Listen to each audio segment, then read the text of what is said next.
closer to a brighter tomorrow. Let's choose unity, compassion, and hope. Together, we can build a future where peace reigns. Brighter tomorrow starting today.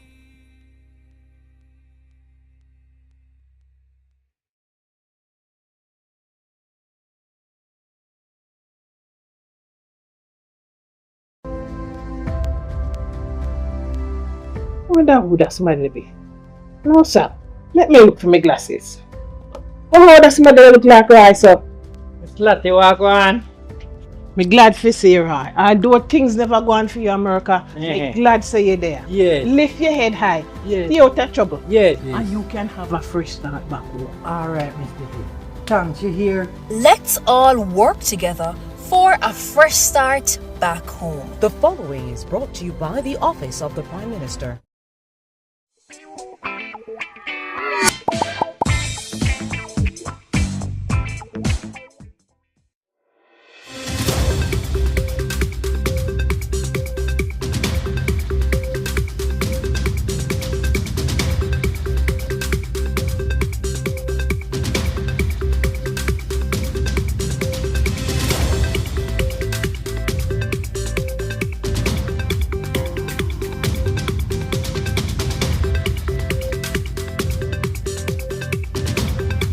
That role, doing an awesome job in that role. We know the hurricane season is coming up and she's had to be working really hard to ensure that we continue to have the kind of insurance coverage that is necessary for this country.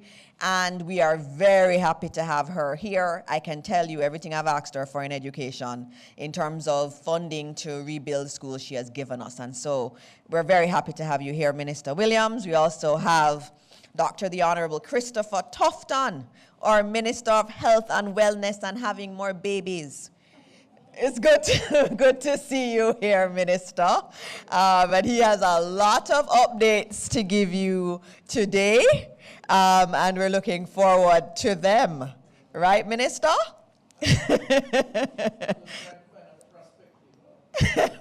I'm sure there's some in the audience. All right.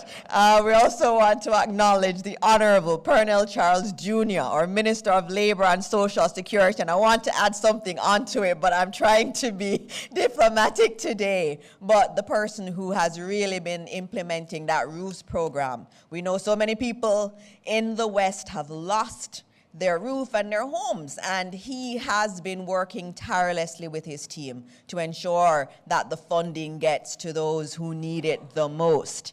Also want to acknowledge Mrs. Dion Jennings, the Acting Permanent Secretary in the Ministry of Labor and Social Security. We are supposed to also have Dr. Jacqueline Bisesa McKenzie, the Chief Medical Officer, Dr. Kirk Benjamin, Acting Commissioner of the Jamaica Customs Agency, Mrs. Terry Ann Thomas Gale, Chief Education Officer, Professor, the Most Honorable Denise Eldemeyer Shearer. We've never had you here, and it's so good to see you here this morning. When we have persons like you at a post-cabinet press briefing, we know it's going to be a special morning, so welcome, and it's great to have you here. I also want to acknowledge the senior technical teams from our various ministries that are here. We have some student leaders who are going to be here with us. Brian Anderson, who is the president of the National Student Council, and other members of his team. As always, members of the media, Jamaicans watching at home and abroad, good morning again to you all. Given how many ministers we have this morning, we are going to go straight into their presentations.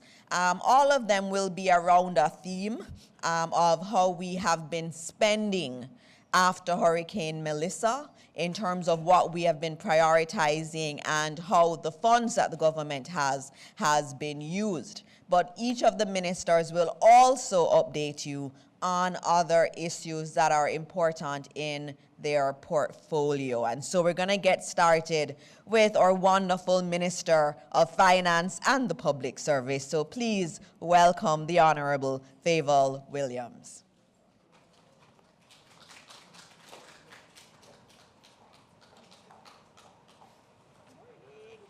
Good morning, everyone. I know in the interest of time, I'll observe the protocol, but just to say, colleague ministers, PSs, my acting commissioner from Customs, members of the media, Mrs. Shera, students, Jamaicans all. I'll speak to 3 issues this morning. And the first has to do with what has been circulating in social media about $100,000 Jamaican, whether or not you can bring that into Jamaica. And I'm here to say that that information on social media from someone who purports to be a lawyer is incorrect. Persons traveling to Jamaica can bring cash in excess of 100,000 Jamaican dollars. You have to declare if you are bringing in US 10,000 or the equivalent. You have to declare it on your Enter Jamaica electronic form when you fill that out. So then, you know, if we're saying to you, coming into Jamaica, you can declare if you have US 10,000 or higher or equivalent, then we're also saying to you, you could bring in less than US $10,000 without declaring it. So how did this Jamaican 100,000 come into being, into the conversation? It does exist in law, but it is a security threshold. So our security, including customs, can, if they suspect someone to be coming into Jamaica and they believe them to be carrying whatever, they can question that person, they can, investigate. And the 100,000 comes about because the law says, that's the threshold. So if somebody's coming in with less than 100,000 in their pockets, you wouldn't necessarily go after them, right, Assistant Commissioner? So that's where the 100,000 comes in. It's just for law enforcement, and it's a threshold so that they're not wasting their time pursuing somebody who's coming in with less than $100,000. So I hope that's clear. Clear, everyone? All right, good. All right, so the next of the 3 issues, the next would be the Melissa allocation. I know that that has been circulating in social media as well, the $67 billion. So I'm here to just walk through pretty quickly where that went to, what ministries, and how it got there. You will recall that during the last fiscal year, we did a 3rd supplementary and we did a 4th supplementary in order to allocate funds to ministries. And in the 3rd supplementary to the Office of the Prime Minister, 189 million. And you can tally along and see if you get to 67 billion. Ministry of Tourism, 3.4 billion to support the tourism sector. You know that sector had a lot of damage, to support the workers in the sector as well. Ministry of Economic Growth and Infrastructure Development, $7.5 billion. There's a lot of roads to be repaired, lots of debris to be cleared, and so on. Ministry of Finance, 57 million. Ministry of Water, Environment, Climate Change, 3.2 billion. Ministry of Labor and Social Security, and the minister is here, got, to start with, $1 billion.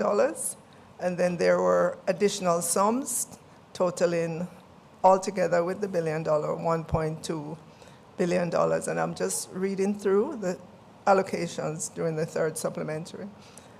Ministry of Education, $2.3 billion. Ministry of Health and Wellness, 1.965. If you want to roll that up or round that up into 2 billion, that's what that is. Bellevue got an allocation of 35 million. Ministry of Culture, Entertainment and Sports, 280 million. Ministry of Agriculture to help in that sector, farmers, fishers, $3 billion.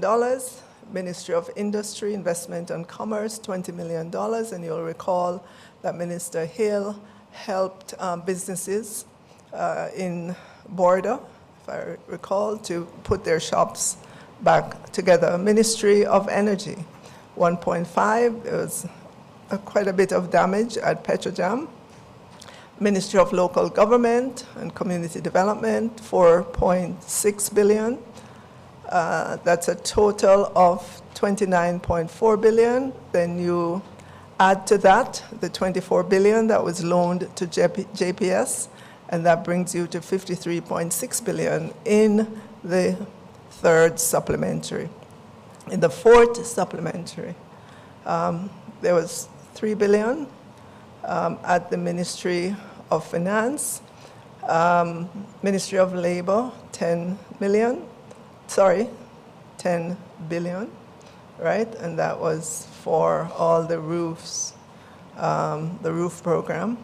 Ministry of Health and Wellness, 400 million, which takes us to 13.4. When you add those two numbers, with $67 billion. All right, and then my third topic has to do with the issue that came up in Parliament around FSC. But before I get to that, I want to say that I'm pleased to report significant progress on the regulatory reforms that I announced in my budget speech to mobilize long-term local capital for productive investments.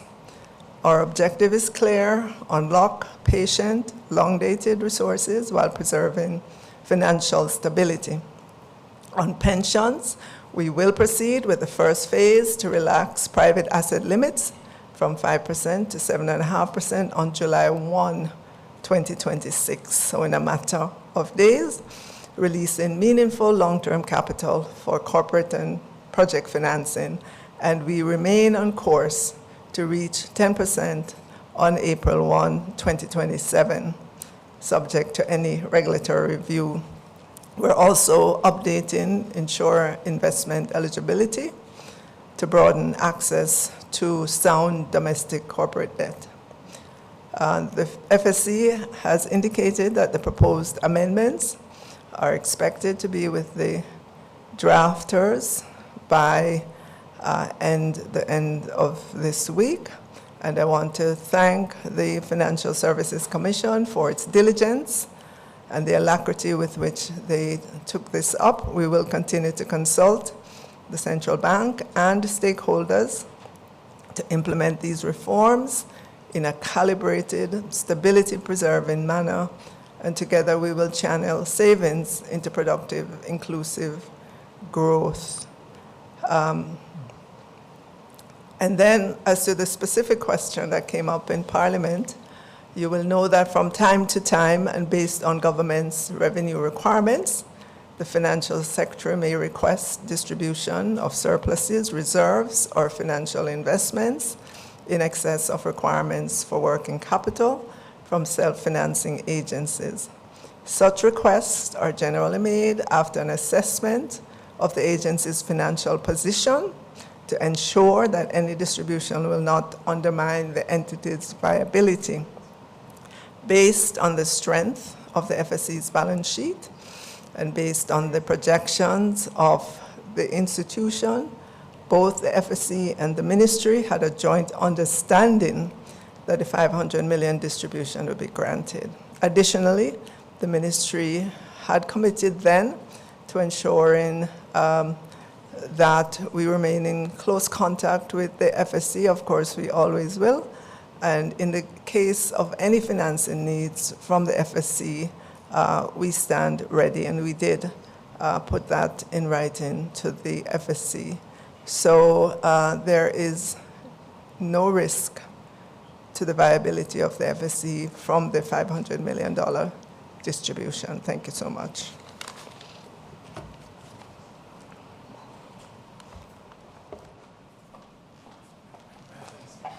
Thank you very much, Minister. You heard her outlining how much money has been allocated to various ministries, and it has been a lot of money that has been allocated for hurricane relief-related efforts, and we want to thank her and the ministry, and she also went into some details on a few other important things that are in the public domain. We will take some questions after all of the ministers are finished, and remember we do have Jamaica Customs Agency here too, so you can direct questions in that direction also. So up next is the wonderful Minister of Health and Wellness and other things, who is going to come and give you his update. Welcome, Minister. Thank you very much, Madam Minister. And just to be clear, I'm not on the market, okay? But I am encouraging it, that's for sure. Okay, so good morning to you all. So many of you here. Just to recognize my team, who are well populated in the audience. I want to just single out Professor Eldemire Shearer, who is here as part of the team, even though she's an independent professional.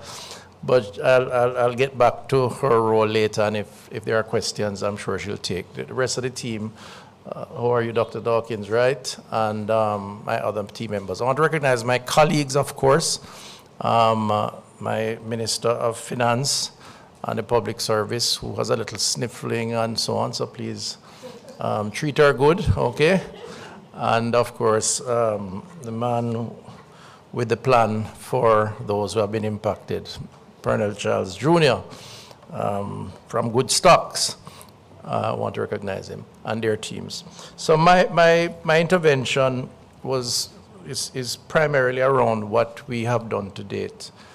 And I really want to pay tribute to the healthcare workers during this period of Hurricane Melissa in the immediate aftermath. Indeed, prior to and then in the immediate aftermath, and then what's happening here now. If you really think about it, we didn't have a lot of complaints as it relates to health response. And hospitals were damaged, health centers were damaged, over 100 health centers. All the hospitals in the zone were damaged. Many had to be abandoned, Black River, for example. And healthcare workers were impacted. So the National Health Emergency Operations Center was quick on the draw, certainly before the hurricane, as we normally do, to actualize the plan and to mobilize the center. We deployed some 604 international medical personnel, along with our healthcare workers, well over 500. These are those that went into the zone. And the zone meaning, of course, the 5 parishes from St. Elizabeth through to Hanover, and including Westmoreland, of course, and Trelawney, and which other one? Well, parts of St. Anne, and a little piece of Manchester also. So we quickly were in touch with the NGOs, with the external support, and we were able to give them credentials to come in. So we had a real army supported by that team, and it took some effort and resources in some instances. We rescued some 96 Jamaicans from life-threatening injuries. Many had to be airlifted with the help of the JDF, 10 persons, and an additional 8 in the first 72 hours. And so we saved lives, the team. And we attended more than 8,900 persons in our makeshifts A&E and temporary posts that were established, taking care of some 3,000 patients who were in hospital along that belt in the first 24 hours, even with leaking roofs, rearranging ward space, moving people out and in, providing them with meals when cafeteria, it was a sight when you visited Trelawney, Falmouth Hospital, and saw the cooks outside under the elements, preparing meals for the patients, literally, while rain falling them out there, because there was nowhere to, the kitchen had lost its roof. We attended, so we took care of about 3,300 patients that were already admitted. And the first week we deployed a field hospital and catered to about 42 NGOs, many of them coming into the country. You may recall that within 5 days, we had a full-fledged hospital at the Black River High School because Black River Hospital had to be abandoned. And it wasn't a tent. It was a high-tech hospital that was flown in, transported. It had A&E, it had an operating theater, it had a pharmacy equipped, it had ward space, and it had doctors. And again, that took a lot of organizing. We never had a dengue outbreak, which, again, we underestimate that, but it is normally automatic after such a weather storm to have waterborne illnesses. We had leptospirosis, but it was short-lived because a team was deployed, 177 public health inspectors, and we controlled that. It could have been a lot worse in places like St. James, Montego Bay, Catherine Hall, where the mud and the dirt and everything came down with the flooding. And we had 1,100 vector control workers to visit homes, to spray, to treat water, and we did not have a dengue outbreak, which is phenomenal in the positive. And then we had 3,000 healthcare workers who were themselves victims. One of the dilemmas we had to confront was that there were workers who were marooned in their communities or trapped in the hospital. They didn't know what was happening at their homes. They just heard by the way, and we had to coordinate that communication. In terms of the response, since the passage, we have 3 phases that we have worked on. Relief, rehabilitate, and to reconstruct. The phase 1 of the program focused on restoring essential services in the primary, secondary, and tertiary levels to protect the population from outbreaks, which are normal risks in these times. Phase 2 is to organize into 4 integrated components designed to restore infrastructure, strengthen resilience, and advance the healthcare system reform. So we saw in the disaster an opportunity, not just to restore, but to build. And we went to Cabinet early, and the Cabinet, in their wisdom, led by the Honorable Prime Minister, gave us permission with a plan that the team constructed even before the hurricane, but certainly refined after, to establish a unit. We have a couple members of the unit here, Mr. Parham and Mr. Chin, who is now built out, similar to the NARA establishment, although everything will fall under NARA. But we were quick on the draw because of the sensitive nature of health and the fact that lives depended on it. Despite the inconvenience of everybody, if you don't have a functional hospital or health center, people will die. And the Cabinet gave us the quick go-ahead with the support of the ministers, Minister of Finance, to move that. So the phase 1, we have been able to put in place and restore these facilities where they can be restored. I must say that it's not perfect and maybe even not so comfortable. So for example, repairing a roof, a zinc roof on a health center, going into the summer, it will get hot until we can properly restore. And the team is looking at doing some things there.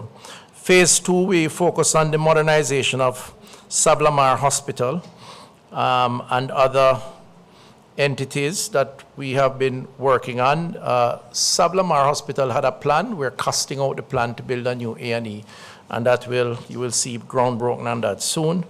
And then phase 3, using the PAHO Smart Health facilities, we have invested and have started to assess 101 health centers in the zone, 41 facilities under the primary healthcare reform agenda to expand service capacity, improve patient flow, and enhance infrastructure.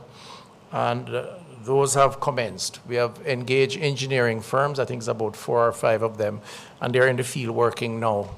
And component 4 is would have been to establish the project execution unit, which I spoke to earlier. So the current situation, quickly, with much effort and some resources, is as follows. We are in receipt of 64 briefs of the 101 health centers to be repaired under the phase of building back and building back stronger. Design firms are working to complete the remaining as we move to reviewing and validating the design briefs and respective regional and parish health teams. The next steps will be to move the construction drawings and tendering process for these health centers. So we did temporary makeshift restoration, but then the team went in to check the walls, the integrity of the wall, to see if the building should be abandoned, should it be rebuilt, and also in the case where we need to do some expansion, recommendations were made according to that. Still some process to go. Some of the health centers are not owned by the government, so we have land issues to sort out, space issues to sort out, but the team is on the ground and working. The long-term view is to move to address with these work, waterproofing and leak control, power continuity and life safety, ventilation, cooling, and IPC upgrade across the clinical areas. The governance and risk management, I want to advise that the program will be governed by a program steering committee, this program. It is being governed, which provides strategic oversight and accountability, approve plans and scope changes, review progress, risk, oversee procurement strategy to ensure that under the smart facility, there is a sort of regulatory oversight arrangement. So we have a project steering committee that is chaired by engineer Mr. David Chung, and includes the Chief Medical Officer, Jacqueline Bisesa McKenzie, Chief Program Officer in the Office of the Permanent Secretary, Ms. Kadian Birch, Chief Technical Director, Dr. Paul Wright, the Technical Director for Health Infrastructure and Project Management, and Ms. Devita McLaren of the Western Regional Health Authority, RD, and Mr. Michael Bent of Sierra, the two regions that have been impacted.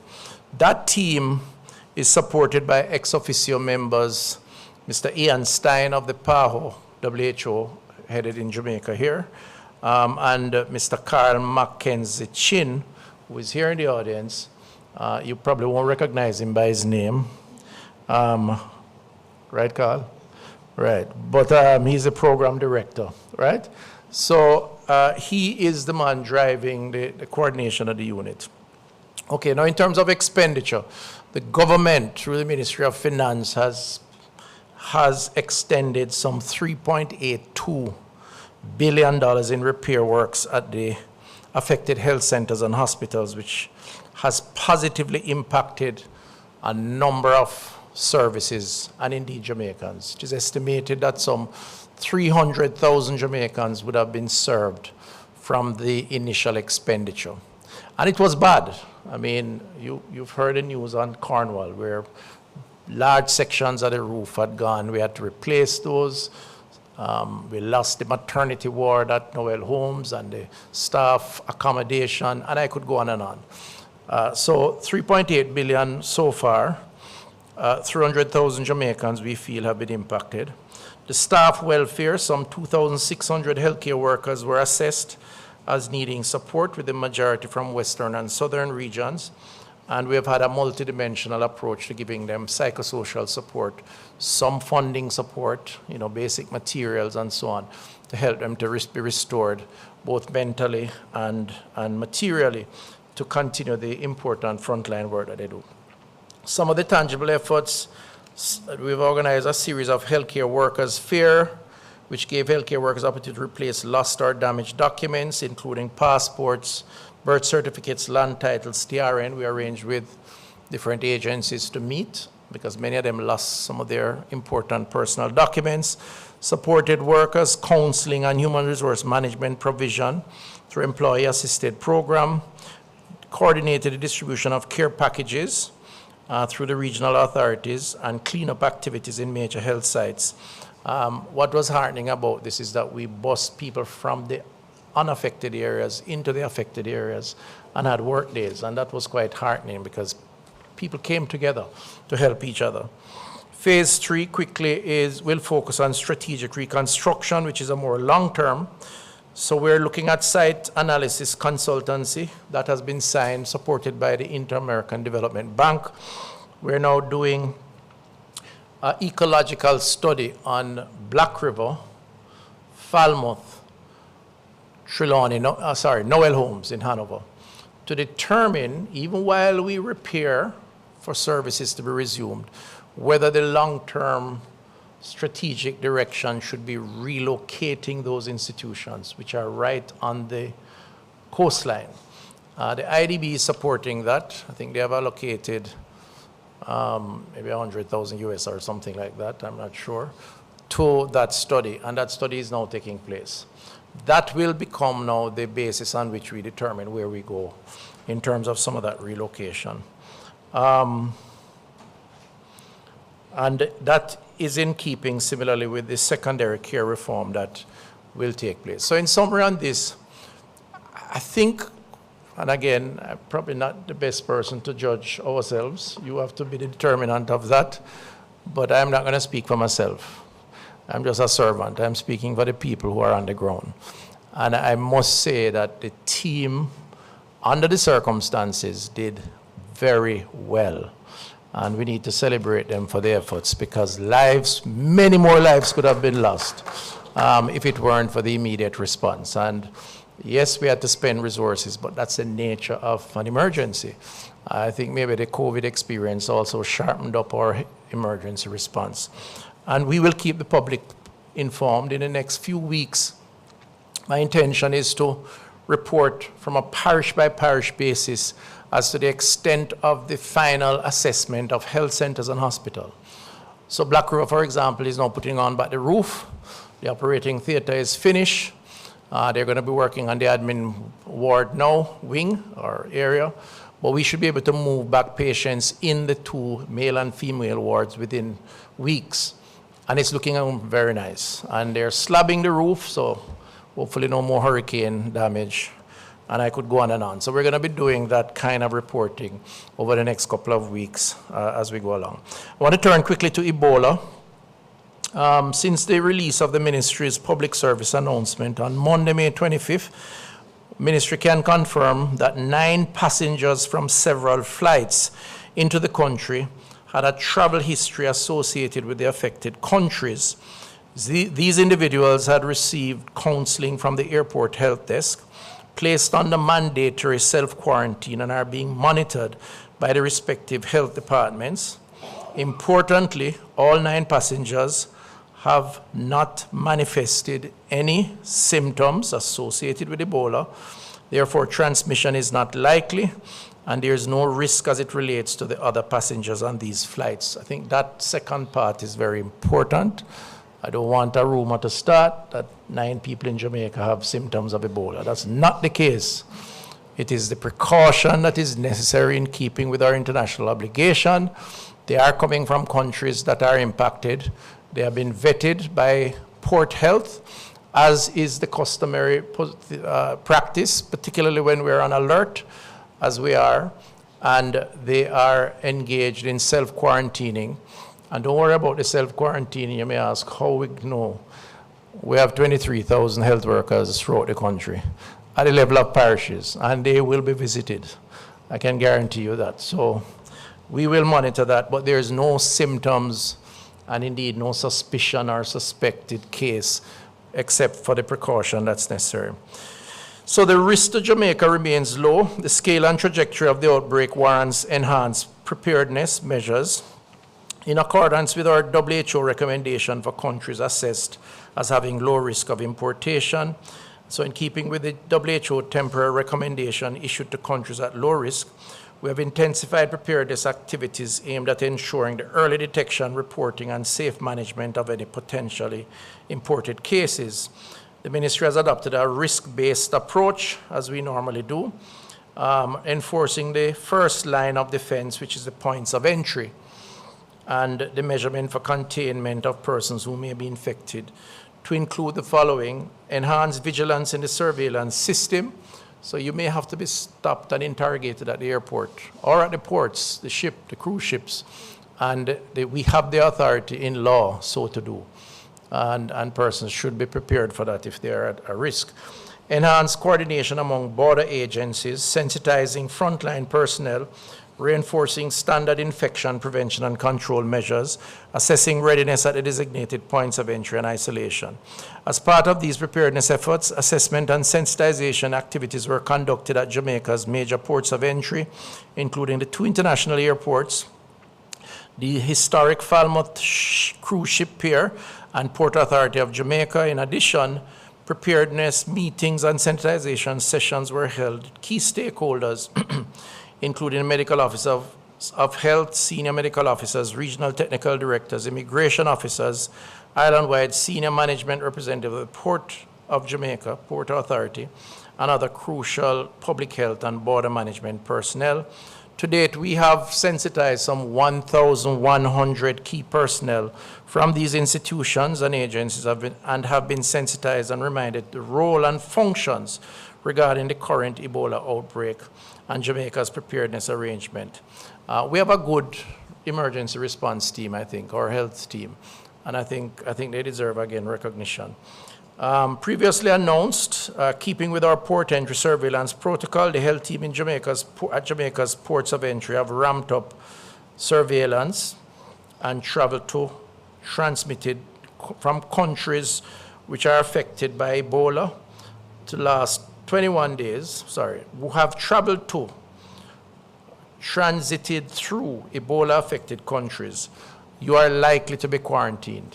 So those who have intentions to travel, we know because the flight itinerary is communicated to us. You don't need to declare, we know. And you are going to be quarantined. So maybe you should avoid it or be prepared for the consequences after the fact in the interest of yourself and the country. So we're urging you to review your travel plans and avoid traveling to or transiting through affected country. Again, I repeat in closing of this section that Jamaica remains Ebola-free. Jamaica remains Ebola-free. Knock wood and give God thanks and ask for guidance, all right? The final point I want to raise is on the community arranged response efforts, which is why Prof. Shera is here. So if you have questions, she's the best one to ask after. So you may have heard the sectorial where we announced a social determinants of health agenda, the CARE agenda, and we have commenced in earnest to do a few things. We have outlined a community arranged response that looks at a number of areas in keeping with the primary community health care approach. It's one thing to build hospitals and health centers, but that's curative. We have to prevent. And so we have to attack the supply and the demand side. And some of the obvious things that we ignore are the major causes of us hospitalization. But in this instance, we're pleased to announce that we began work in the area of around healthy aging. We have an aging population numbering some 375. And in another 20 years or so, we're going to go well over 400, 500,000. It's, by the way, it includes some of us, right? So we have a direct interest in making sure we take care of our aging. And we don't say old people, by the way, we say aging, okay? The right protocol. So on Tuesday, I attended and participated in a series of training of trainer workshops looking at the role of caregivers for older persons or aging persons. This initiative is led by, as I said, Professor Eldemaya Shera and her team at the Mona Aging and Wellness Center with the support from the University of the West Indies and the Inter-American Development Bank. The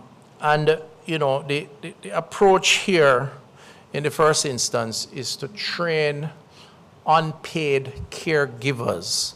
I want this to register. There are about 100 to 150,000 Jamaicans in Jamaica who are aunties, uncles, cousins, neighbors, church brother, church sister, who look after their neighbor, who are their brother's keepers. And it's a fundamental feature of community and family that we need to preserve and enhance. They are not paid, even if they're given a stipend. Without them, those persons who are stroke victims, autistic children, people who have had heart attack, people who are just old with multiple chronic illnesses, can't turn, can't cook, can't clean up the house, who just want company because they're lonely and they need someone to talk to. We have to get to the point where we encourage a more compassionate society, a gentler society. as a country, we have become very individualistic. It's just about me, myself, and I. And these unpaid caregivers are actual heroes that oftentimes go unnoticed. So we are tackling that by helping them to be more effective and recognizing them in the process. And Prof. Shearer, who is a geriatric physician, is driving that, and we're training trainers first. And in due course, we're going to be issuing a call across the country through the faith-based organizations and others to participate in these online training. I should mention we're coordinating with the Ministry of Education to use their facilities, whether Heart or schools. I want to thank the minister. She has been extremely supportive of the effort. And we will be coming to a location near you. And of course, how can I forget the Ministry and Minister of Labor, who has a welfare, social welfare component to supporting the aging. So it's a truly collaborative effort involving all of us. I saw a minister there working out in Montego Bay recently with, he looked like the younger one there, but maybe it's because of his hairstyle. I'm not sure, but he was having a good time with a seniors walk and workout in Montego Bay. And that's something that we're going to do a lot more of. We have to come to terms with taking care of those who took care of us, pretty much. And more will be said on that, but the aging process is approaching 400,000 Jamaicans and will continue. And we want to help them and help those who are helping them. As I said, international estimates suggest that almost 75% of long-term care is provided by family members and community caregivers, quietly, selflessly supporting their loved ones each day. And, with an estimated 150,000 or so, we have to help them so they know the meals to prepare, the purchase food and medication, transportation to clinics, help with bathroom, dressing, feeding, mobility, manage appointments, and offer emotional support and companionship. And that's the approach to this care agenda training that we're going to be embarking on. The principles of it, and I'm almost finished, will be to launch in a more systemic way a pilot geriatric clinic in St. Anne and St. Catherine. We have identified 2 sites. We're working those. So when you go to those geriatric clinics, it will have all the supporting ecosystem for people to go up without stairs, bathroom friendly, seating arrangement, plus the doctors are trained to support geriatric care. And the idea is to roll those out across the country, and indeed to give support through the community health aides in homes in preparation for an aging society. So it's a fundamental thing that you'll hear more about. So we're launching those.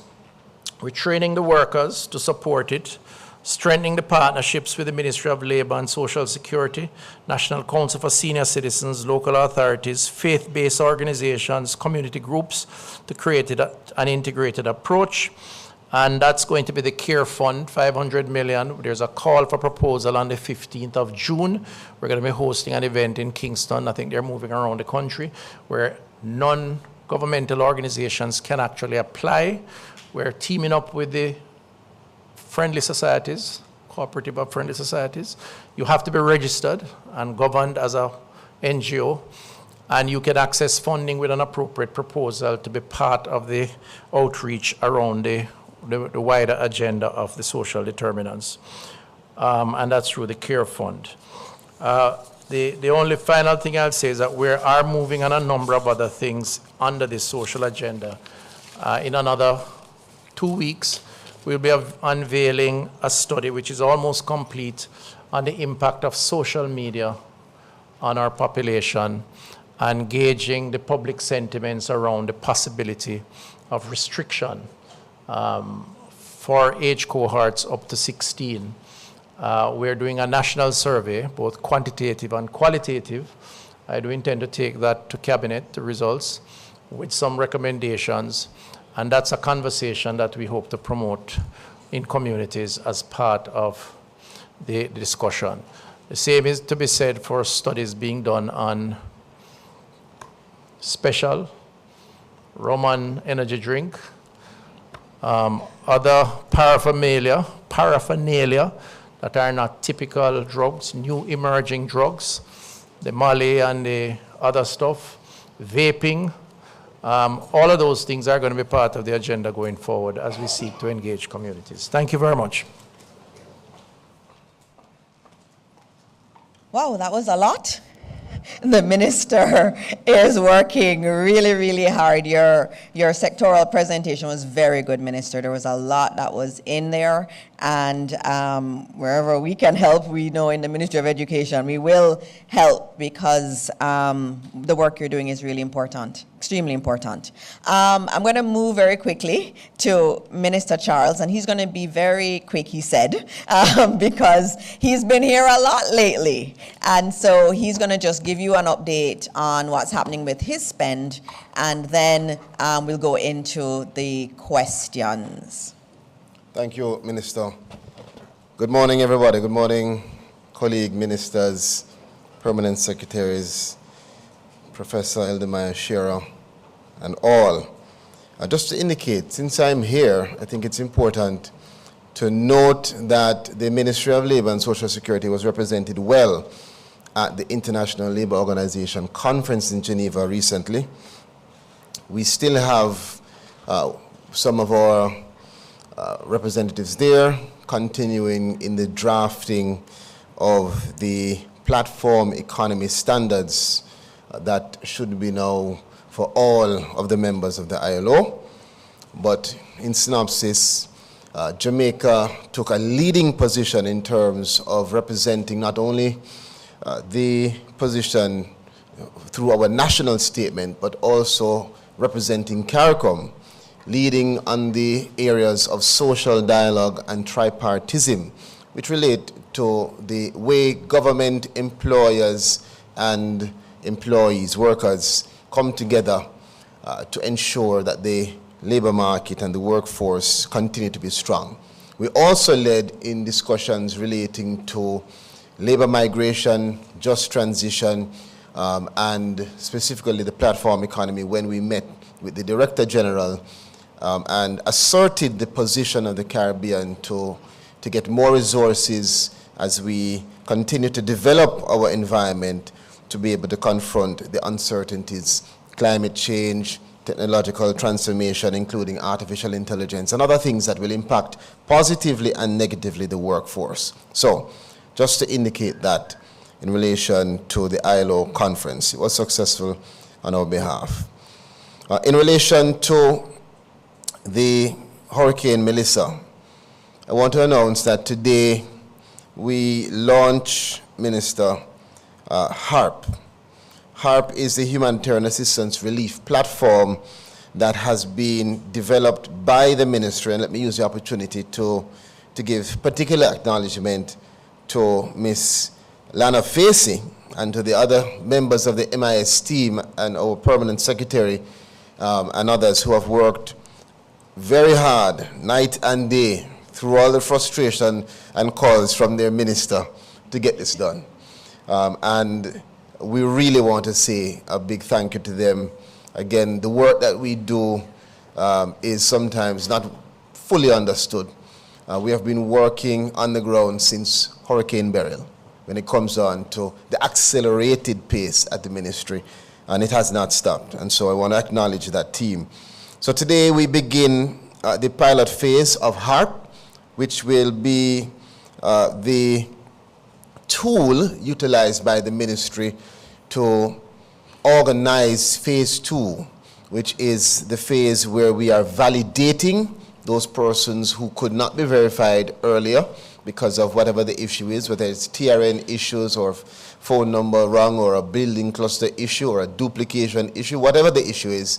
Through HARP, we will have our team members out, or we have them out already, to gather that information, and it is designed to drive the authorization and authentication and to support user validation and to really now assist us in rectifying the issues and getting people their money. Remember, in phase 2, it is direct deposit, and if persons don't have banking information or don't have any bank account, We will be encouraging them, working with the banks to assist them in any way possible.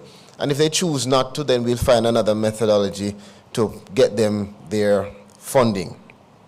So we are well ahead in that regard. We have a little under 5,000 of the remaining amounts that have been cleaned and are ready to be paid. And so we will be contacting using a number of mechanisms to get the banking information and get those persons their money. So in that regard, I want to make it clear, we will be in the field, as we've said. The team will be out. We will publish a schedule to advise earlier. We will collaborate with the members of parliament, with the councillors, with the community leaders to ensure that all persons are aware of where we will be, when we will be there, so you can come, you can be able to bring your identification information, rectify your issue, and get yourself validated to receive your funds. We will also be in the communities, which means there are some persons who, because of the nature of the issue, for instance, a building cluster issue, that cannot be rectified by us simply seeing you at a location. We have to come directly to the location where the residence is or was, and that is also being done. We also have persons who are coming into the parish offices, particularly if they have a simple issue. For instance, a TRN issue where the TRN number was wrong, or the name was wrongly spelled, or you have lost your phone. Many thousands of persons fall into those categories. You'd be surprised to know how many. I give you a number. For instance, persons who have only, meaning no other issue but just TRN, almost 9,000. Okay? So those persons will have the opportunity to come into the parish office and rectify your issue there. And of course, if it is that you'll be receiving through direct deposit, you'll be asked to sign a client authorization form, which will give the approval to the ministry. And lastly, we will have persons from the ministry's team contacting some of the household representatives by phone. No one will ask you going forward for your banking information over the phone. If someone from the ministry calls, and please, this is very important to be clear. If someone from the ministry calls, they will provide you with instructions of how to receive your client authorization form, and you will be guided to provide that information to us via email to an official email that will end with mlss.gov.jm. So that's the update in relation to roofs. In relation to the spend, Minister, which I know you wanted me to speak on, Minister Williams really spoke to it, which was that the Ministry of Labor and Social Security received more than $10 billion and in terms of allocation. And to date, we have expended exactly the figure, over 10 billion, 31,441,855, and very important, 22 cents. That includes the 9.5 billion on the roofs program. It includes the pre-positioning of food supplies, post-hurricane food procurement and distribution, emergency response operations, administrative expenses, including bank fees, administrative costs incurred, the cost to procure support and resources, vehicles to facilitate staff in assessing the affected persons, and also 152 million that was received through UNICEF for grant support to PATH households and persons with disabilities. You'll also recall that there are additional amounts that were related to Hurricane Melissa that were connected to the Ministry of Labor and Social Security. And I give you an example, being the World Food Program funding, which is not in this because it's not related to our budget. But there are several other churches, stakeholders and partners as well that have allocated through their budgets millions, I'd say up into the billions, that come together to be part of the comprehensive support that was given to the several persons impacted by Hurricane Melissa. This represents one of, if not the largest social protection, humanitarian assistance, and disaster recovery intervention ever undertaken by this ministry.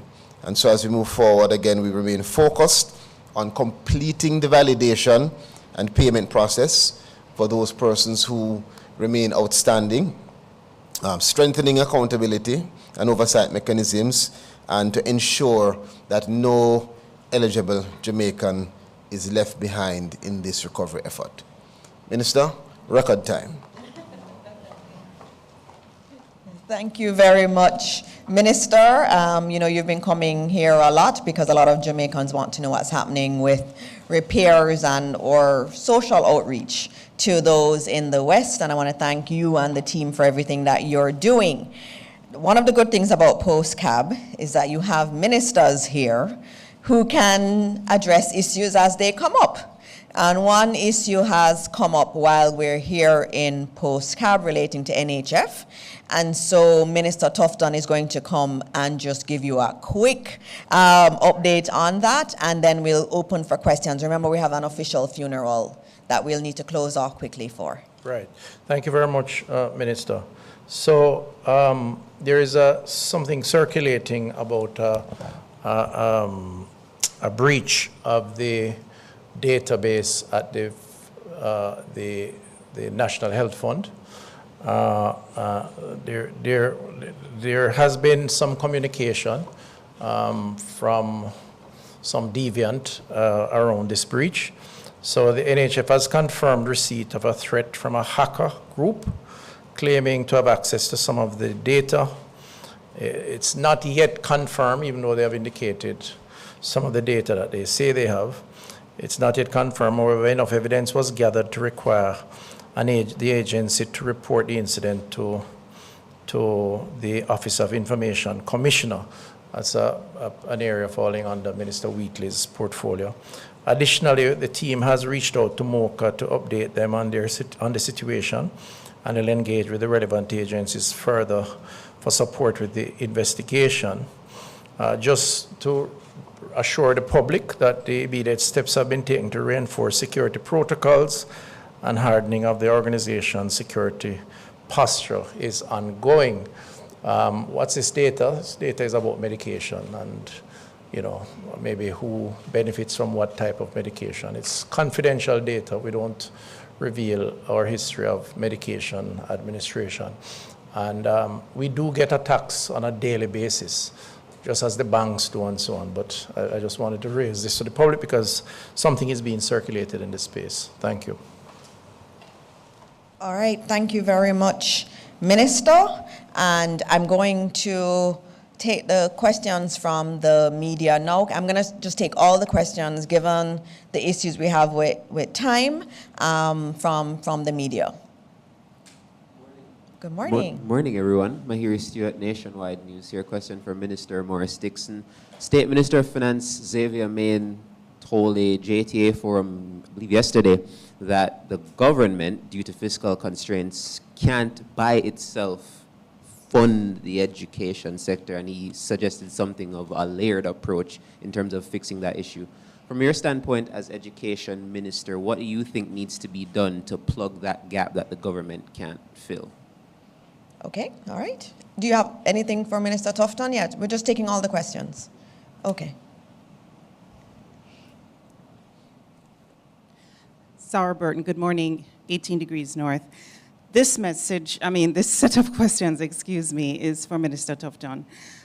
Wanted to ask regarding the CEO of the University Hospital of the West Indies, what role you had in supporting the appointment of Fitzgerald Mitchell. 2, there was a PAC hearing where the former chairman of the board of the University Hospital of the West Indies said that you overturned a decision that they made to essentially move on from Fitzgerald Mitchell, and that you were responsible for reinstating him. Is that true? do you continue to support Carl Bruce as the chief doctor of the UHWI, despite senior doctors and nurses complaining about his management style? All right, thank you. So I'll start with the education one, and that's a complex one in terms of funding of education. And through the Education Transformation Oversight Committee, that is actively being looked at. And I'm actually working on some new arrangements in relation to funding. So in another couple of weeks, you're going to hear how we're funding schools, and it's really interesting and very, very different. So please tune in and come to PostCab. I'll probably do it here. But, you know, there are different views on it, because, you know, Capri did a study recently, and their view is largely that it's not really a matter of underspend. It's really a matter of, are we getting the results from all the spend that we do? And so there are different ways to look at it. And when I talk to a lot of parents, they feel that there are issues in the system that's not leading to the results that we want, and that we need to address some of those, and it's not really a matter of funding. And so through the Education Transformation Oversight Committee, that's being looked at. But also right now in the ministry, we're actually moving around budget so that we can fund in a different way, fundamentally different than we've been doing it in the past. And I think that will address some of the issues too. But again, that one is going to be based on results, because you can't just keep putting money at an area and not get the results that Jamaica needs to see. So sometimes it's not more money, it's really efficiency of that spend. So tune in for more information on that one. Minister Tufton, you have the floor.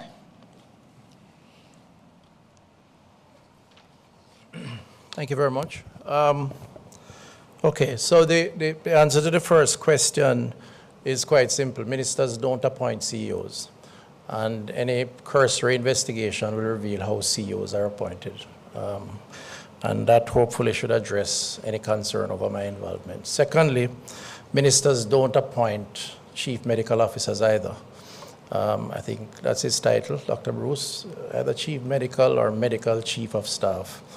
And I believe he held that position before I became minister. So again, that should clarify that. The third question about the chairman, the former chairman's statement at the PAC, I believe if you had followed the PAC matters, the subsequent meeting after that, there were evidential documentation read out at the PAC that made it very clear that the board at no point took any decision either around recommending an appointment, and something as significant as that I would imagine would find its way at the board level. I'm not on the board. I can only go by what is read, and therefore that should, to overrule something that never took place, clearly there's an issue there. But, you know, as I said, it may have been not remembering exactly what happened. I gave the former chairman the benefit of the doubt. I'm not one to condemn people, but I think clarity is important, and I believe clarity was had. Thank you. All right, thank you very much, Minister. Minister Williams had to leave because she had a meeting with another group, negotiation time. And so we have to close out because of the official funeral this morning. And so just as a reminder, 67 billion spent across ministers. Minister Tufton would have gone into Ebola. There is no Ebola here in Jamaica. We also have our Minister of Labor and Social Security talking about new initiatives. So even though they've gone so far with the roof program and all of the work there, he was announcing the new HARP program, which is their new database that they're also launching, and system that they're launching. You also got an update on the NHF issue in terms of data breach. There is also, just to note, we have some students here and other members of the media. When we close, you do have the customs agency here, you have the ministers here, you have Dr. Eldemaya Shearer here, you have people from the Ministry of Education. So there are many people here who can answer additional questions that you may have. As in the Senate on 2 occasions from 1972 to 1976, and again from 1983 to 1989. He was also appointed to the cabinet as Minister of Mining and Energy, and he also served at the same time as Minister of Tourism. Very interesting portfolios. And then last week, Saturday, we had the official funeral for former senator, and he was a minister in the Ministry of Economic Growth, Leslie Campbell.